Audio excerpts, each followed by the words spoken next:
So I just noticed I have some leftover animations in this slide set. I've actually never put it in slide mode before, so so you may see me moving through them very fast.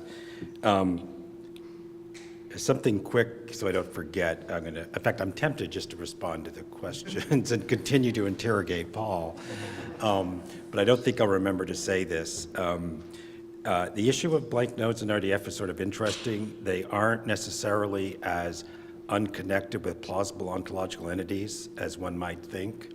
That if you think of them as concrete events, then they correspond to an approach to events that's been used to accommodate adverbial modification of predication, Davidsonian events. So this does not necessarily apply to all blank nodes. In particular, I think some EDM blank nodes don't have natural ontological entities. They suggest NTS suspecta, actually. So anyway, I think there are two kinds of blank nodes. Okay, let's see, in Paul's vein of candid honesty and openness about the setting for his talk, I think most of us often, when we look forward to a talk in 6 or 8 months, we imagine we might have that manifesto prepared. You know, we might actually be able to lay out the entire view. At least I think that sometimes, and so I come up and I submit a title and an abstract for that manifesto. Talk rolls around. I don't have a manifesto. I have a grand title and a very promising abstract, but a modest results.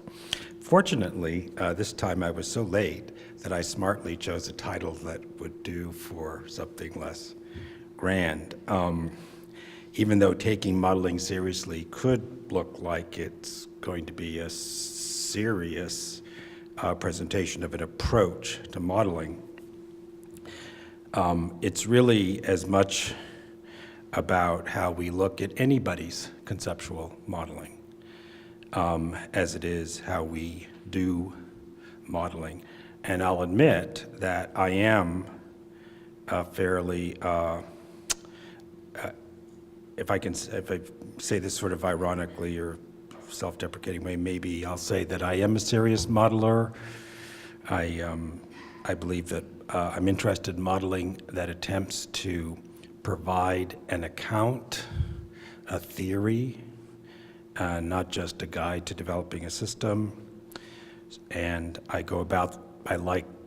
I get a chance to go about that, I look kind of literal-minded and naive, I suspect. I feel like I've been talked about in the last few minutes of the discussion here. But I'm also just trying to have fun, to tell you the truth. And this is how I have fun. Like Paul, you know, you're not going to change me. I can't be deprogrammed, you know, so keep to yourselves.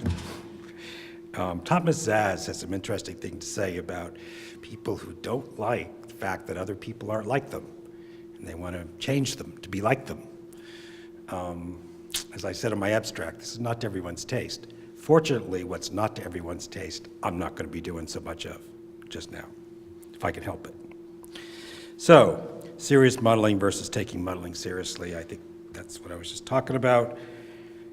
I'm going to take up I think I'll get through 4 specific little discussions.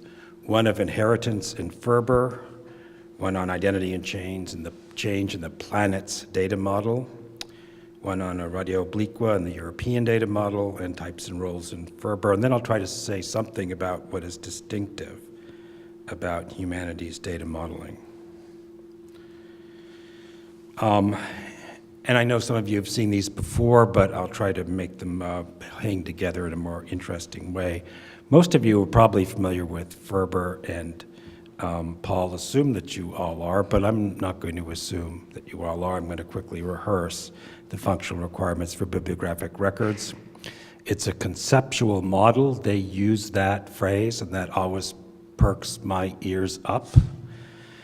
Specifically, it's an entity relationship model of works, texts, editions, authors, subjects, etc. And it is created primarily to help design systems for managing bibliographic records. That is, the developers of Ferber did not see themselves as performing first-order science and delivering a theory of bibliographic things. That doesn't stop me from looking at it that way, and that's what I mean by taking modeling seriously, taking other people's modeling seriously, because it's fun. It's very influential, as I'm sure some of you know. Bibliographic databases are being Ferberized, software systems also being Ferberized. The new edition of the Anglo-American Cataloging Rules, RDA, describes Ferber as its foundation, and it's increasingly being applied in the sciences now to as an approach to understanding and managing scientific data. Most of you are familiar with the group 1 entity types: work, expression, manifestation, and item. Work as a distinct intellectual or artistic creation. Expression, the intellectual or artistic realization of a work in the form of alphanumeric, musical, choreographic notation, etc. Manifestation, the physical embodiment of an expression of a work. And item, a single exemplar of a manifestation. So the nice colloquial terms, if you take a book-like view of these things, is work, text, edition, and copy.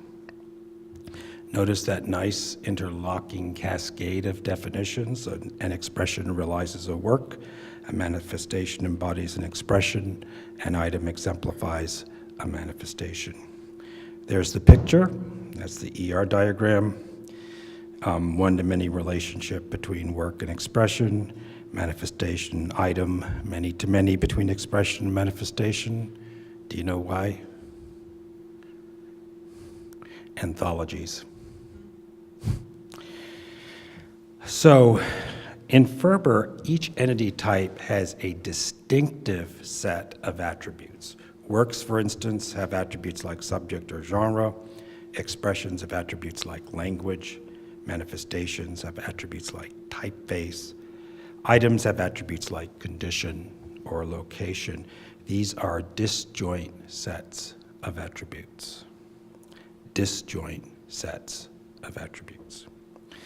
So a work may have a subject, but it does not have a language, typeface, or condition. That probably seems intuitive. An expression may have a language, I think it will have a language, but it does not have a subject.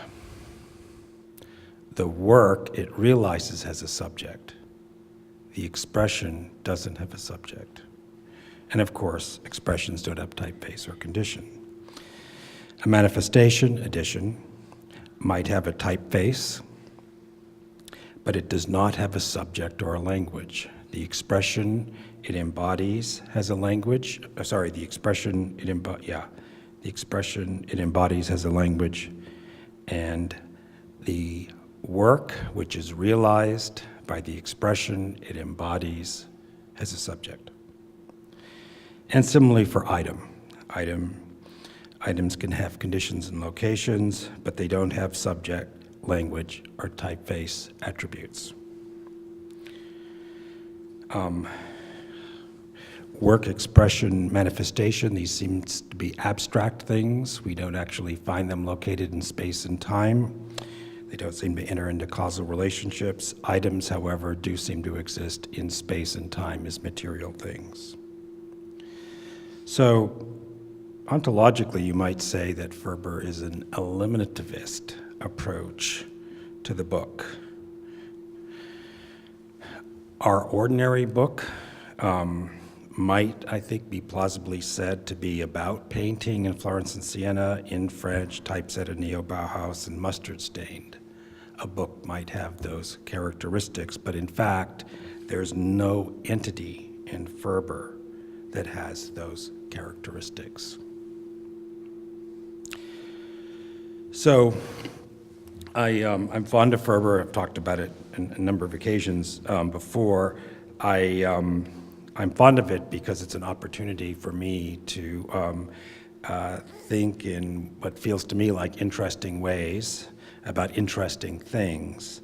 And I find that I'm less and less inclined to defend any particular point of view, and I really am more and more inclined to keep myself intellectually engaged.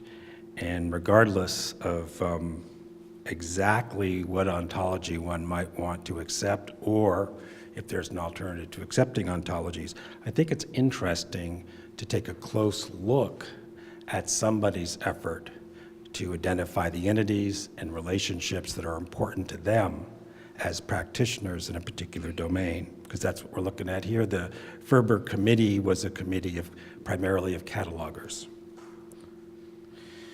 So an interesting thing about Ferber is it's often said to exhibit inheritance. So for instance, I'm not going to read all of these, but just a couple. The Ferber model implies information at the highest level is inherited by bibliographic entities at lower levels of the hierarchy. Characteristics of the work belong to all expressions, all manifestations, and all items. Attributes are inherited by all lower levels of the hierarchy, and so on. These are all well-known, really smart people in the bibliographic community. The last one, Barbara Tillett, is actually the lead in the development of Ferber. There's something weird about this, though. Where's the inheritance? The attributes are in the documentation are explicitly disjoint sets. In fact, the whole idea behind this kind of strategy is to segregate attributes according to entity and not apply them democratically across all the entities, even though that's how we often talk.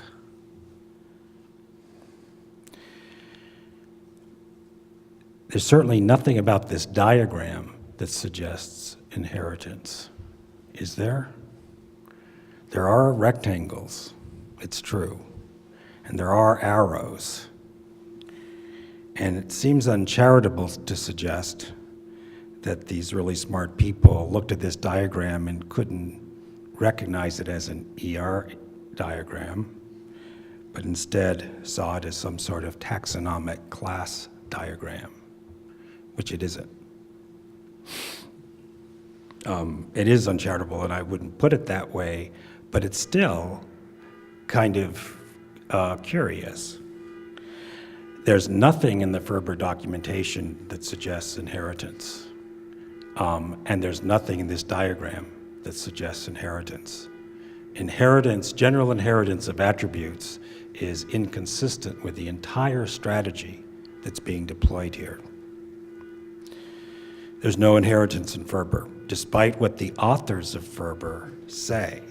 They actually don't really, I can't resist putting it this way, they don't really understand the model that they created. I think that's actually a counterexample to other things I believe, that this is even possible. But it's as if they don't understand the model they created.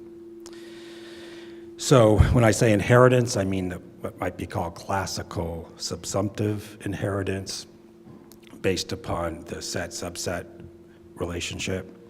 There are other kinds of inheritance that might be plausibly applied here, divisible inheritance, propagation, but there's no classical inheritance.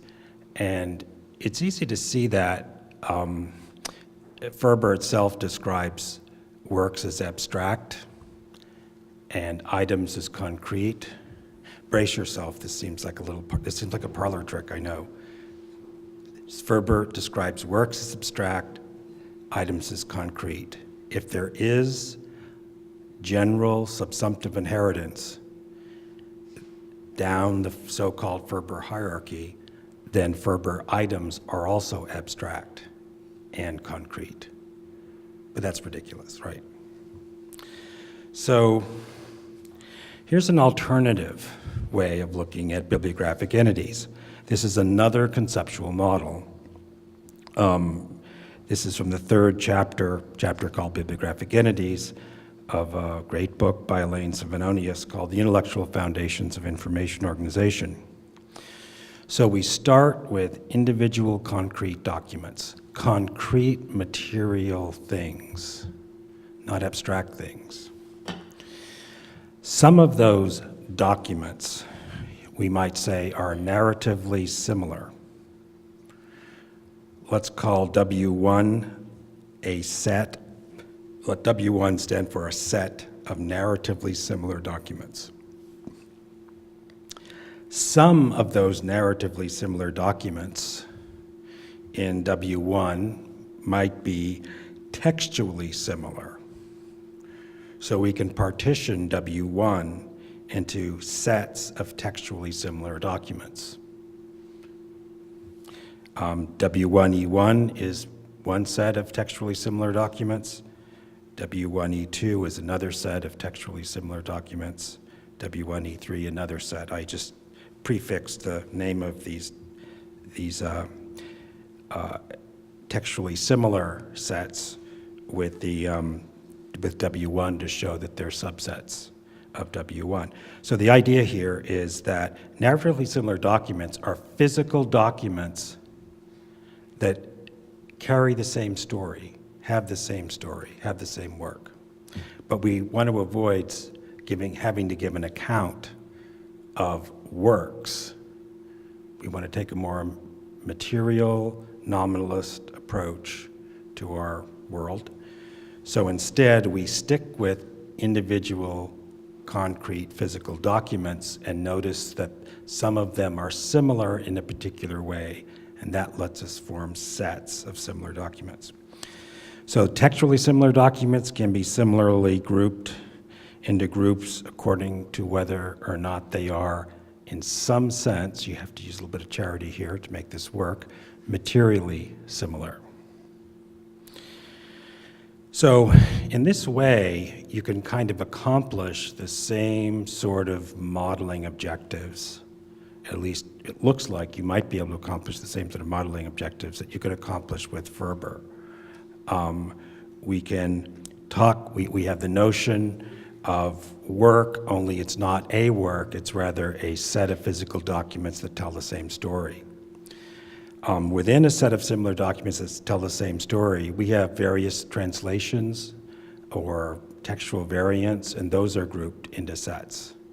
Within one of those sets, we have another partition according to material similarity. Here, you have inheritance, because this is a class hierarchy. And any property that applies to everything in a work set will apply to all of its subsets and their subsets and their subsets. So something like this is going on. So this is an example, I'm tempted to say, of me having fun. I'm taking a deflationary approach to this to try to avoid Stephen's arrows. This is me having fun by looking seriously at other people's modeling. And seriously and appreciatively, not just because I wouldn't have anything to do if somebody didn't do some models and make little infelicitous errors, but because, in fact, I find these models stimulating and illuminating. I find that they improve my understanding, although often in ways I can't quite articulate. So there's one example of taking modeling, ordinary conceptual modeling, seriously, at least having fun, or at least me having fun. That's a personal thing, I suppose. Everybody has their own taste in these things. And perhaps also getting some better understanding of what our options are for looking at the world.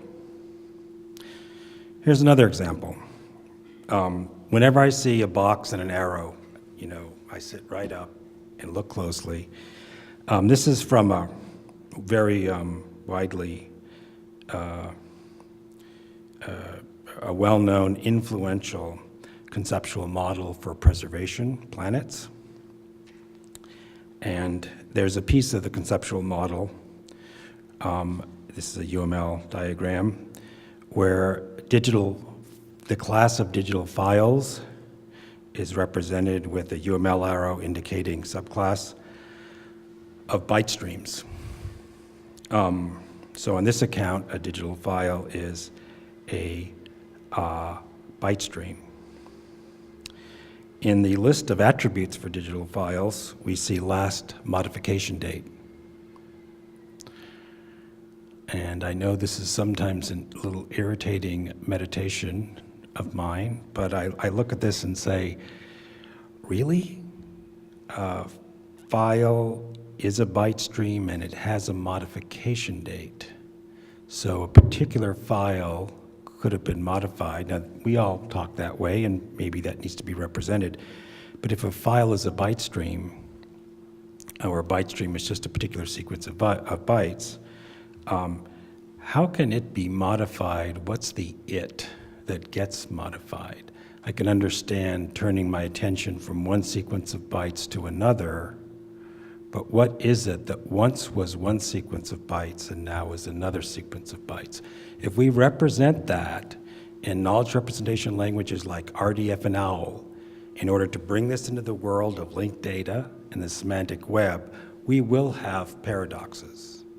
They are inevitable. So if there's a possible practical reason for facing some of these amusing little puzzles and paradoxes, I'd say that's it. As time goes by, we try more and more to be as formal as we possibly can and do as much lights out inferencing and processing as possible. We do that through logic-based languages like RDF. We're going to have puzzles. And they're going to be traditional puzzles, familiar puzzles. And they're ones that we can avoid with human intervention, but they're harder to avoid if no humans are around to help. Europeana data model. We're going to hear more about that, right? I love it. I love all these models. I know every time I talk about problems with models, people think, oh, you don't like such and such. I love them all. And I didn't mean that like it sounds. I actually, I am very looking forward to working with Europeana data model people on a number of projects. But there is a number of interesting, to me, little puzzles in the EDM. I'll mention just one. So we often make assertions about things in the world. We say that a particular thing has a particular value for a particular attribute. Sometimes we want to say that somebody else made an assertion about a thing. We want to, that is, say that Sid, for instance, claimed that, and something that Sid is fond of claiming. But we want to hold it at arm's length. We don't want to assert it ourselves. We just report that that's what Sid said. Obviously, in the humanities data modeling, things like this are very important because we're looking at historical data, for instance. What did people say? What did they believe? What did they doubt? These are typically grammatically complex sentences with a main verb and a subordinate clause. They don't break up into compounds of simple truth functional connectives. So how do we do that? And one problem with RDF is that if we simply add as triples somebody's assertion to our collection, we end up asserting it. We don't want to, I'm not backing Sid up on his crazy ideas. I just want to report that he has them. I want to report what Sid claims about the Mona Lisa.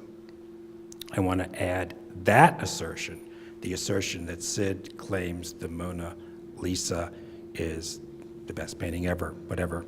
I want to add that secondary assertion to my collection of triples, because I do believe that. I have discovered something about what Sid believes, but I haven't discovered much about the Mona Lisa. So this is a very, I think, common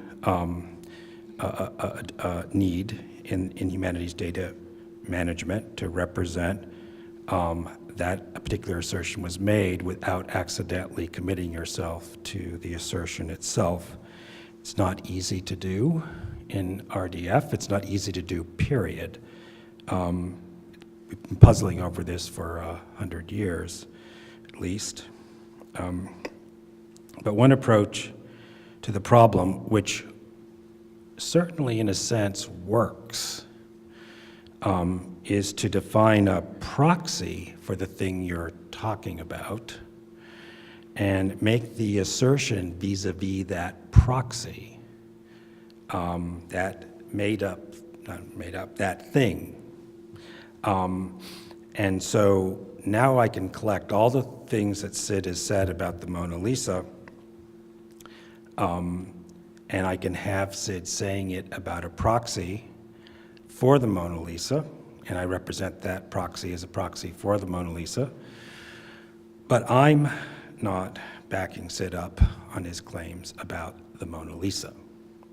And the proxy node that you can see in the middle here is an example of this.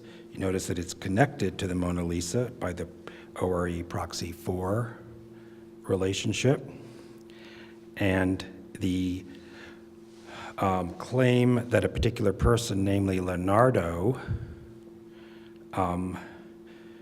created the Mona Lisa as made by, in my story, Sid, is indirectly represented here by drawing the DC terms creator arrow from the proxy to Leonardo. This works, in a sense, just fine. Any Perl programmer can manage data that's organized this way. It's very simple. It's very, as far as I know, it's computationally manageable as well. But it's weird because it makes it look like Leonardo created a proxy. And DC terms creator is used in a straightforward way elsewhere in the linked open data world and elsewhere in the bibliographic world in general. It's probably used in a straightforward way in EDM data. So it's not like there's a special sense of DC terms creator.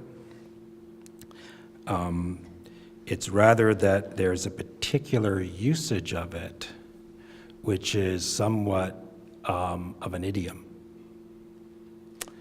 I think that's pretty interesting.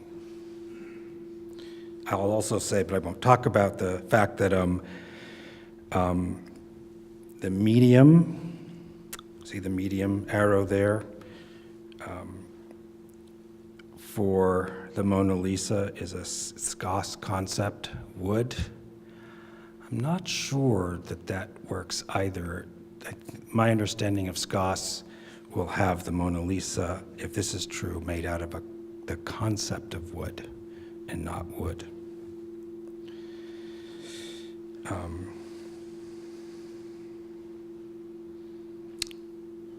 So my last example, I think, yeah. And I will say, so Paul, I don't know if anyone else has ever said that there's no text in Ferber 00, but I really struggled with this, and I told Martin and others that I thought, we have a concept of text. You don't. There's something wrong with this. And I found it very hard, personally, my biggest problem with Ferber 00 is that text is really gone from it. You just adapt to a different picture of the world. And it's a picture where apparently we can say all the things we want to say. I'm not sure, but that's the idea. But text isn't there. So refactoring Ferber. Paul mentioned the difference between types and roles as outlined by Guarino and Welty in their famous 2001 paper. But even before Guarino and Welty were cleansing ontologies with that distinction, relational database theorists and conceptual modelers were puzzling over when you should use a relationship and when you should use an entity type rectangle, when you should use a relationship arrow or triangle, and when you should use an entity type rectangle. If we look at Ferber right here, and I actually don't have a clock, so if I go in late, you need to tell me, yep. We might wonder whether or not some of these rectangles are really nominalized roles that would be better represented as relationships rather than kinds of entities.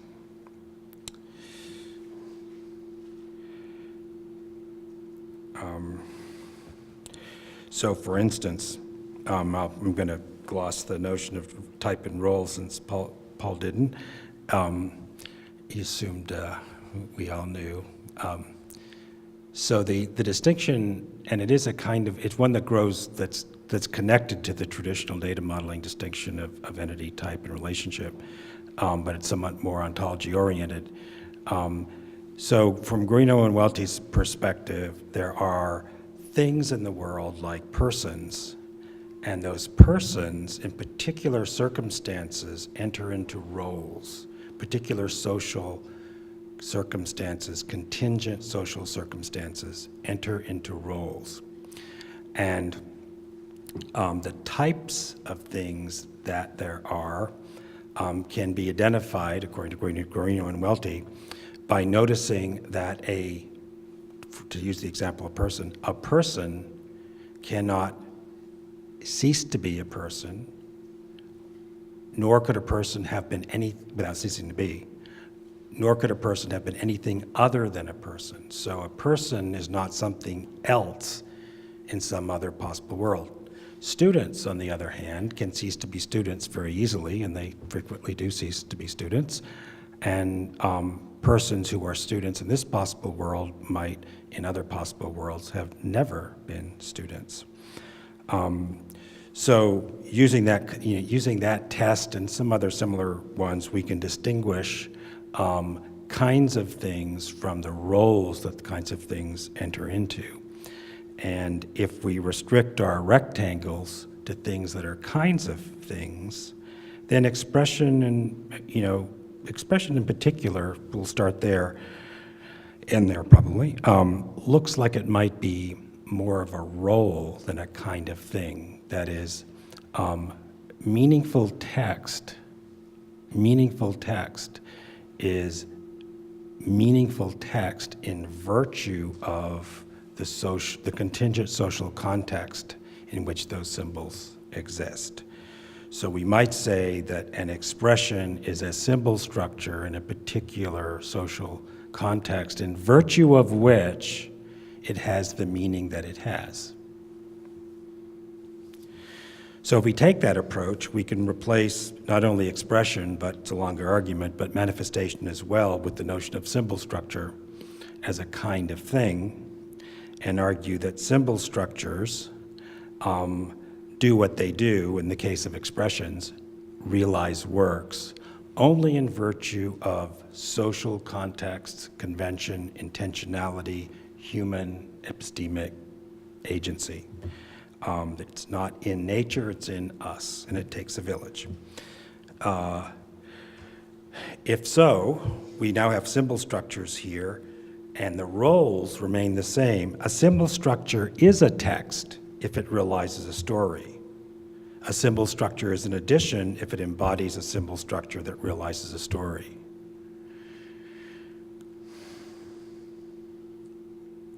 Well, oops.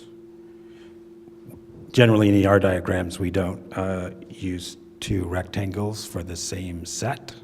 So we collapse these rectangles into one symbol structure. This is the refactored Ferber that we've come up with. at the University of Illinois at Gislis that we're using in an NSF project to characterize how scientific data sets do what they do, because it turns out that data in the scientific sense is just as elusive a thing as it is for us.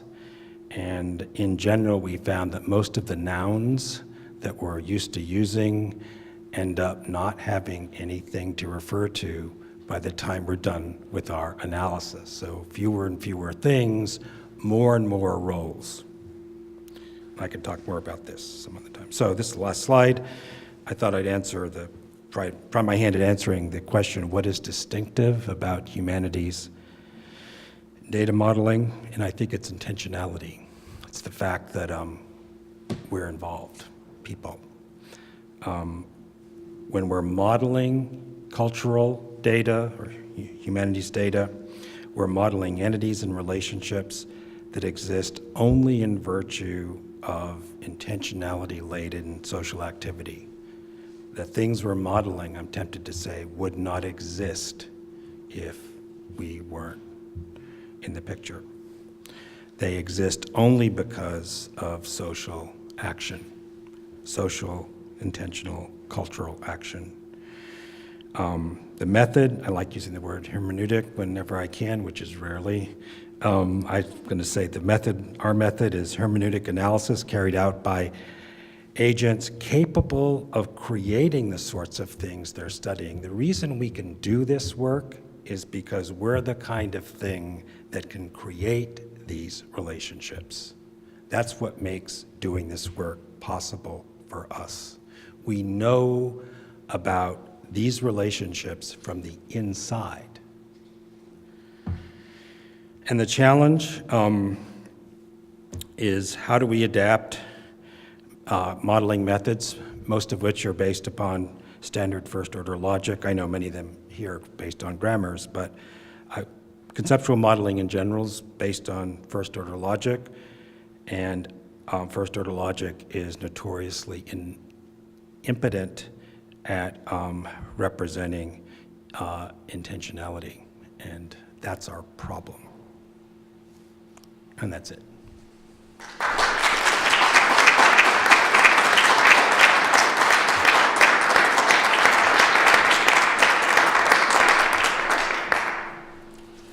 Paul? Wow. Here you go. Just why you use story. Sorry. Great. Yeah, I have a question regarding the byte stream digital file object modification. You said that. I left that up too long there. Well, I have a question because first is the intentionality part. For me as a programmer who has seen such object-oriented models, it's completely logical to think of a digital file as a byte stream because I can handle it as a byte stream. So me as a programmer, I can have the intention to use it basically as a byte stream. Therefore, it makes sense to inherit that kind of play from the byte stream. Whereas obviously it doesn't make much sense to modify it. So, could it just be that the dynamic nature of the methods, the attributes of that file? Yeah. So let me say more generally that I think that, right, so the question is about the example from the planet's preservation data model where the UML showed files as a subset of byte stream. And I said there's something problematic about this because a byte stream cannot lose or gain a byte, and yet these files have modification date attributes. You've heard this story before, most of you, I think. In fact, I think that we do not have a robust account of identity and change in the digital world. And what the problem is, maybe I won't say, I'll just, it could be that we have idioms and they need to be made more precise. It could be with Wittgenstein, our idioms are just fine and we need to give up trying to make them more precise. Or we need to do something in a more ad hoc, opportunistic way. But in general, with documents being defined as graphs, files defined as byte streams, all these familiar tables described as relations. How do you add a record to a table?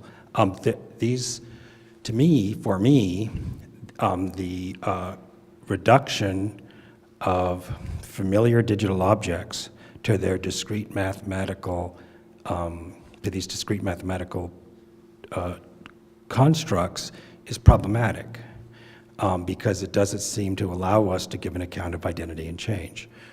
And I would say that in this particular case, it's not too hard to formulate a paradox where you say about a file that a particular file once was identical with this byte stream, and now it is identical with another byte stream. And that kind of claim is very difficult to manage in logic and ontology.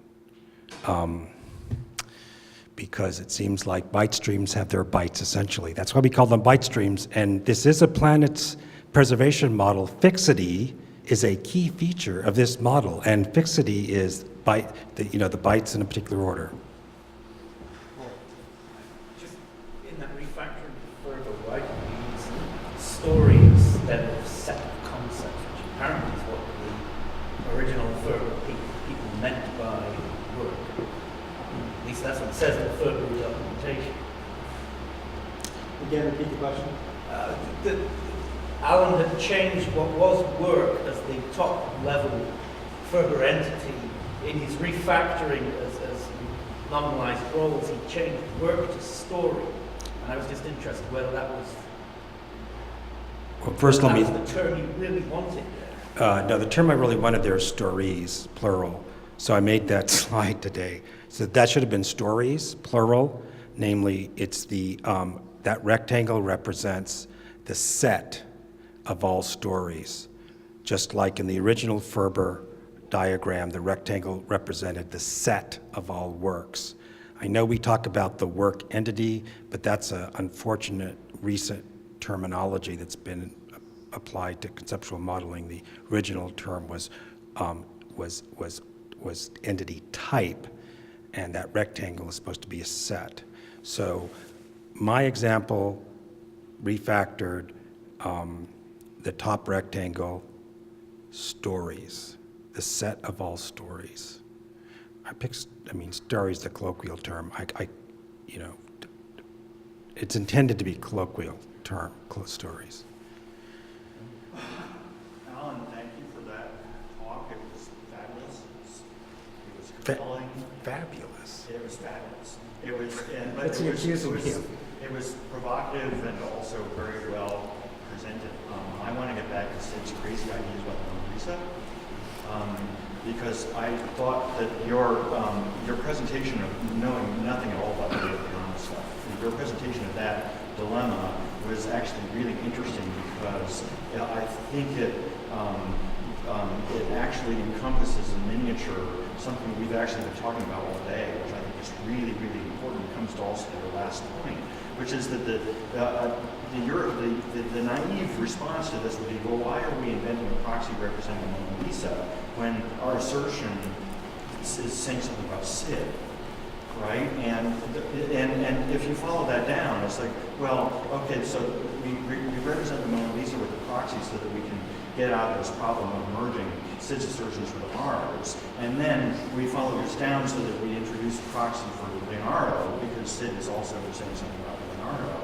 And then by the time we're done, we have a whole map of the universe that represents Sid's world, Sid's own map, which corresponds to our map in some particulars, but in other very important particulars, it veers off in all kinds of bizarre directions, right? And so we actually have a problem where we're not we're trying to represent many possible worlds at once at that point, which only are articulated together at the points where they happen to correspond, or where we can make assertions about the relationships, like the Sid that believes in this other map happens to be an entity in this map, right? And which is, I think, comes directly to your final point, which is about that what we're modeling here isn't just items in the real world. It's crazy ideas that people have about items that may or may not be in the real world. And that sort of explodes into this, into this way, in this, epistemological minefield where we don't necessarily, we can't establish with any given authority at any given moment which of the possible worlds we're looking at is the world that we are actually believing in, because we turn the corner and there's a different way from a different direction. And, that's what humanity's data presents us with, despite its very nature. Sounds, yep. I'll just say that I don't think we have a good, robust way of representing indirect speech or the propositional correlate of indirect speech, period. It's not a problem, not a recent problem. It's not a problem with modeling. It's that we don't understand from a logical point of view how to represent propositional attitudes in a way that makes computationally available the things that feel like they're computationally available. There's actually, the B3C has very different ideas about that. So they say it's super simple. You basically have a triple on a triple. Basically you say Mona Lisa is attributed to Leonardo, and you have a second triple which says Martin Kemp says Mona Lisa is attributed to Leonardo. Right. And you can do that so if you think about like all the assertions in your database which are about some object, for anyone you could have an infinite amount of triples basically asserting the assertion. So, That's evil. No, it's not evil. It's because if you look at Twitter, right, you have certain realities where there is that kind of thing where people say this is like that, this is like that, this is like that. So today the weather is fine. There will be on the order of number of people in the world assertion of how the weather is. right. So, And some people agree because they're in the same location. right. But that's something we actually, Yes. I think this kind of proxy thing, right, is somehow saying we are the guys who know that Mona Lisa is by Leonardo, which only is true for Mona Lisa, and probably for 90% of all the objects in Europeana is actually not sure if it's by whom it is. And then there is this one opinion. And in fact, what they say themselves is an opinion too, which is a common sense out of nowhere. So I think I know what Stefan's going to say. I just wanted to say, maybe Stefan should add something. Yeah. I first would like to thank you because it was fun. That's not fun. But just fun. But coming back to this Mona Lisa issue, this is extremely complex, and we've talked about it for ages now. First of all, Mona Lisa or La Joconde is a very nice example of ideological use of language, because the difference between the two is enormous. In Italian, never we use La Joconde, it's stolen. Now, the reality we have to face in Europeana is that we are not making statements in anything. We get statements from people that know, or pretend to know, and others that pretend to know, and we have to organize concurrent statements that would not agree on a given thing. And actually the mechanism we are waiting for now for years, and which is being discussed in W3C, is the so-called named graphs, which then would enable you to model indirect speech a bit more elegantly, extending the triple model with the fourth element that would allow for provenance and versioning, these kind of things. Now, the problem is the named graphs have been talked about for 4 years now, they're not standardized. And the ORE proxy construct is something we would like to get rid of. We've borrowed that from the ORE model, and it is a somewhat idiosyncratic way of using that concept. But it was the only way we could tell the world, here is a set of assumptions about a given object that we have received, and that's where the figure you are quoting is incomplete. we make part of one aggregation. That aggregation was created by Europeana. Now the figure you're quoting misses the aggregation. And that makes the picture incomplete. The one thing we in Europeana do is create an aggregation. We are the creator of. And then this aggregation has several proxies, integrates them as statements about an object. We are not knowable, we are just inferable.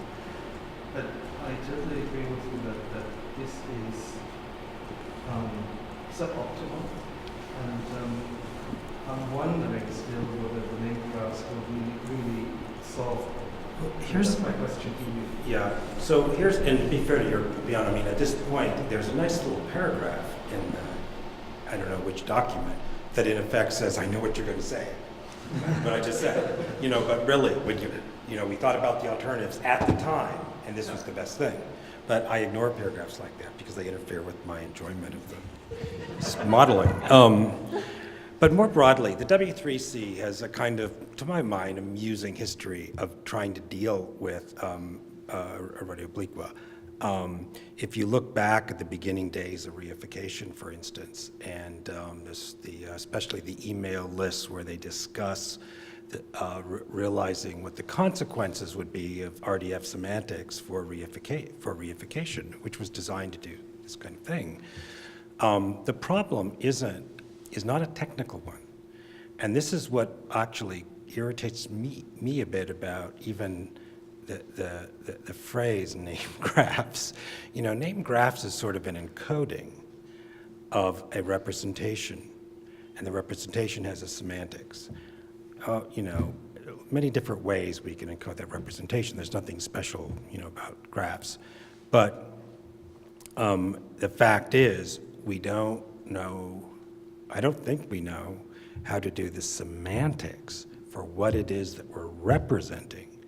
So it's not a question of having a data structure that we can manage, that we can work with to, program against. Although maybe this is a deep issue, because I guess what I'm saying is, for me, it's not an issue of having a data structure.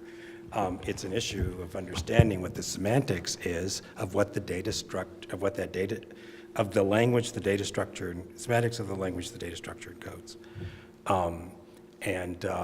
W3C, RDF community has been working, struggling on this for a while. Keywords would be Superman and Lois Lane, by the way. Just like keywords for adverbial modification is Sebastian slowly in Bologna. We have two more, Chris and Thomas, and then we go to the book. Alan, I wonder whether if you could go back to the previous slide, please, because that was your final suggestion for an answer at intentionality as the distinctive criterion, which we cannot really capture as long as we apply first order logic. So it is basically, if I understand you correctly, a suggestion to rather think in terms of let's say, a constructivist versus an essentialist approach towards phenomena. I mean, we create the phenomenon because we construct a model of it, and it actually doesn't exist per se outside the model. Now, if I understood that correctly, perhaps not, is intentionality not actually too strong as a distinctive criterion? Because the test case which exemplified it to me, the best way where things begin to fall apart is this issue of identity over time. This question of when is it still it? Why does this problem occur? Because we're taking time into consideration all of a sudden, which we haven't done so far. So probably it's the question of identity, and something that has to do with identity rather than intentionality, because intentionality is a laden concept already. It's very hard to ascribe intentionality to somebody who acts non-consciously. Does that agent have intentionality? But anybody of us here has a sense, or wants to have a sense of identity. So my question is whether it's not rather identity, something that has to do with this change over time conundrum, that is the key criteria, rather than just intentionality. Okay, but this slide is the kind of slide that one ends on and then everybody goes away. I meant to move this one up here right away. But I'm using intentionality really to just sort of indicate in a gross way, human intellectual, cultural activity, and it includes subconscious activity, the way we understand language, the way we use language, the way we interact with each other, the conventions, the practices, just sort of gesturing towards that. Now, there are ways to make aspects of intentionality precise. You can, in modal logic, you can say this intentionality consists of these features. If the prefix has these features, it's an intentional prefix. But I'm using it to just gesture towards those things, and I think of it as the thing, the distinguishing thing in humanities information data modeling, and the identity issues. I think they're hard. I don't know which ones are tied up with intentionality and which ones would be there anyway. But I do think it may even sound trivial to say this, that what's distinctive about humanities data modeling is humans, or rather agents that are capable of, thought and action in the ways that humans are capable of thought, action, and feeling. Because that's how we come to have culture, language, and action in the human sense of action. It's misleading that you're using, you talk about intentionality, but hidden below this you have social activity and things like, which point that actually we're not interested in the intentional activity, but in the outcome of cultural processes which are normally not based on intentional activity. But you have you can describe it with an invisible hand model. And you have a third force determining what happens. Many people want something, nobody achieves it, and you have a result which is something there, like language, culture, practices, and so on. And that's very interesting, not in intentionality. So maybe this may be the problem. So I'm using intentionality not in the sense of intention, not in the sense of doing something intentionally. I'm using it in the sense that goes back through Husserl and Brentano to medieval philosophy. It has to do with the mind, but not necessarily with intentional action. It doesn't mean conscious. It doesn't mean occurrent, thoughtful. It doesn't mean those. It's not like in law where you'd wonder whether or not it was intentional or whether it was instinctive. So it comes from the medieval terminology for a taxonomy of mental things, the things involved in thought. Yeah. Just as a librarian, just coming back to Ferber, I think up to this day I was quite happy with Ferber. I don't want to say that you're a spoil sport now in terms of fun, but I think it was very elucidating and somehow unmasking the data modeling of librarians, so to speak. On the other hand, it made perfect sense to me. I think this notion of inheritance is difficult, you're right. On the other hand, for instance, a Neoplatonism could have made perfect sense, all of that, when the ghost from the work emanates into the hypothesis and creates an item or something. So there is an idea behind that makes sense, but not in terms of data modeling. So I think a sort of mixing levels has taken place here. So it was in a way puzzling for me to see that the model works. It works perfectly well, and it meets a lot of problems we have in the library scene, like describing works, for instance. And to put it in relation with manifestations, what means imprints, to put it that way. It was puzzling in that it works and it's wrong to some extent. So what does this mean for data modeling? Yeah, that's a good question. The side of that I would be most interested in sort of defending, because other people can defend the other side, is that it needs to be refined. I mean, there are a couple different attitudes towards it's wrong, but it works. One attitude is nothing is ever right. It either works or it doesn't. So forget about half of your concern is misplaced. Either it works or it doesn't. Forget about it being right or wrong. Another approach is, well, a lot of it's right and some of it's not quite right. And what I've done here and elsewhere is more or less along that latter line. We certainly know that we find it very useful. Thanks a lot for this lively discussion, which I have to cut off at this point. And we have 20 minutes, slightly shortened break of 20 minutes, and then we start again. Thanks